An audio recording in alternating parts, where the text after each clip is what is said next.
Good day po sa inyong lahat. Kumusta na po kayo? Sana po ay nasa mabuti kayong kalagayan. Yan. Likewise, sa awa po ng Diyos ay mabuti-buti na rin po tayo dahil itong mga nakarang araw ay meron po tayong pinagdaanan. Tayo ay dumaan sa isang operasyon. Malalaman niyo po yan sa mga susunod na araw. Gagawin ko po ito ng vlog. Pero wag po kayong mag-alala dahil safe na safe po tayo. Wag po kayong mag-alala tungkol dyan. Dito pa rin po tayo, tuloy-tuloy pa rin po tayo nagagawa ng mga vlog, mga video tungkol sa mga karagdagang idea sa ating pagmamanukan.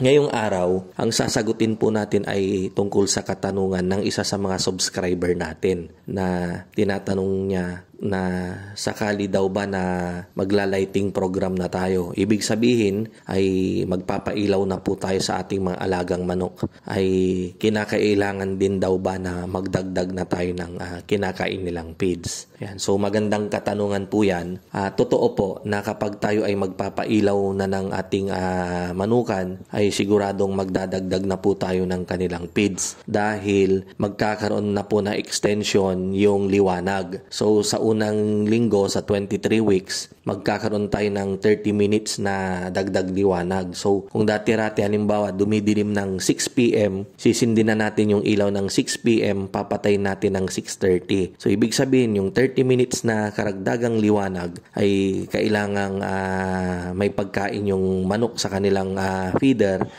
dahil siguradong sila ay kakain na. So, yun rin po yung isang dahilan kaya sila ay dadami na yung kanilang itlog kapag biglang nailawan, parami na ng parami. Biglaan po yung pagbulusok ng kanilang production sa pangingitlog. Ayan. And then on the second week, 6 p.m. to 7 p.m. 6 to 8, 6 to 8:30 hanggang maabot po natin yung maximum na pailaw ng 9 p.m.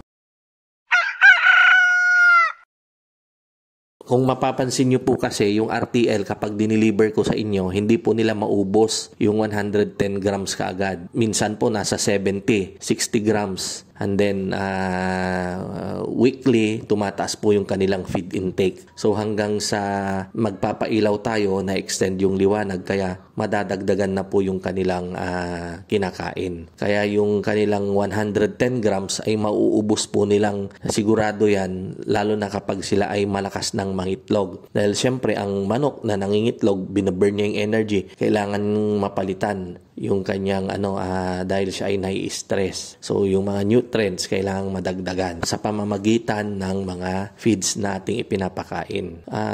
Ganun lang po yan. Totoo po na ang isang manok or ang isang flock ng manukan ay madadagdagan na yung kanilang kinakain na feeds kapag tayo ay nag-umpisa ng magpailaw sa ating mga manok. Ayan. So, basta ang pinakaano po natin dyan ay yung 110 grams kapag ito ay small bird at 115 grams naman sa mga big bird. So, sana nabigyan ko na naman kayo ng dagdag kaalaman regarding sa paitloging manok. Kita-kita po ulit tayo sa mga susunod nating video. Yan, mabuhay po tayong lahat and God bless.